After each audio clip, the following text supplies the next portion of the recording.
it's Jen Wilson with Next Home Cornerstone Realty in Destin, Florida.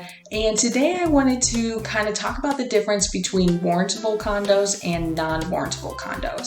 So if you're familiar with the Destin area or really the Panhandle in general, you know that we have beautiful beaches and we are a vacation destination. So along beaches, you see a lot of condos and a lot of people that are purchasing these condos because it's a great way to get into the market at a lower price point and either have it as a second home or maybe an investment property for short-term rentals. But what that means is that you also have to think about what type of financing that you can get because it does differ based off of the development.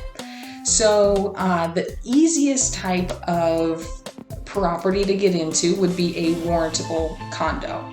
What this means is that it meets requirements at a minimum of Fannie Mae and Freddie Mac, and that just kind of similar to purchasing a single family home, you're going to have more financing options available to you, and you may be able to have a lower down payment or possibly even a lower purchase price when you're purchasing these properties. And the reason behind that is because these loans can be sold off in the secondary market similar to what your single family home would be. So think about when you're buying a single family home, you get the mortgage through ABC Mortgage.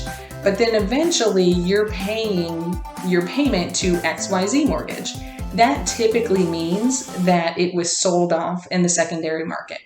So some things that would be required for a property to fall under this warrantable property and be open to more loan programs is that at least 10% of the annual budget has to go into the reserves every year, and that at least half of the units are owner occupied.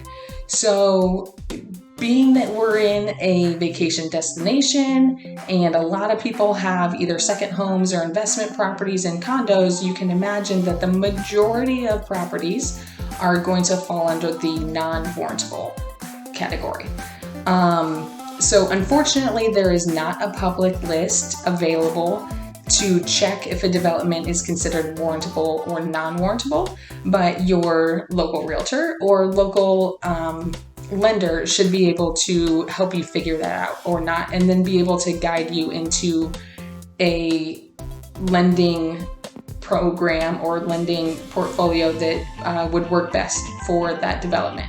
But if you're just kind of searching and have some general questions or just want to know right off the bat, here's a couple of things to look out for to determine if that development is considered non-warrantable. So easy things to figure out is, does the HOA require a membership? So like a golf membership, a country club membership, that's going to put it into the non-warrantable category. Does it operate as a hotel, motel, condotel, anything like that, where there might be a front desk where you pick up your room key, or are there housekeeping services? Stuff like that will automatically put it into the non-warrantable category and kind of be an easy tell on that one. Other things that might be a little bit more difficult but will automatically put it into the non-warrantable category would be, is it part of a lawsuit?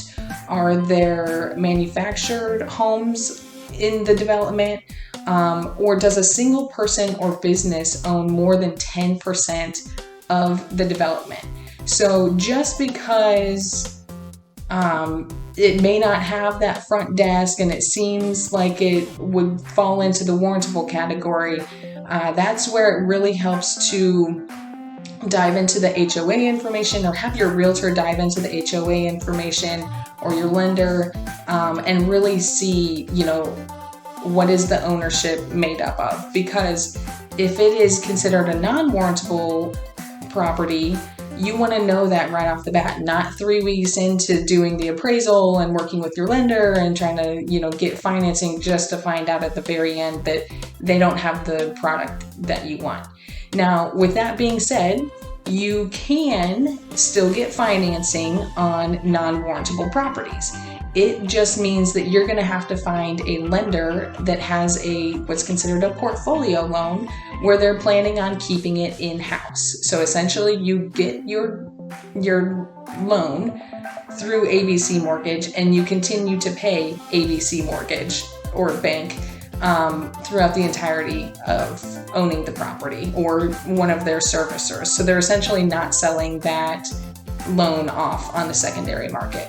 So I'm sorry, I kind of rambled a little bit, but there is a difference between warrantable and non-warrantable, and you definitely want to know that when you are searching for properties and when you get under contract on properties, because that will determine what lender you want to work with, how much money you have to put down, what your interest rate might be, and really in the end, if it's going to be a good deal for you or not, if it's going to make money for you or not, depending on what your goal may be. So if you have any other questions, or if you would like me to figure out if a property is warrantable or non-warrantable while you're searching for that next investment property, please feel free to give me a call. My name's Jen Wilson, and I would love to help you out. Have a great day.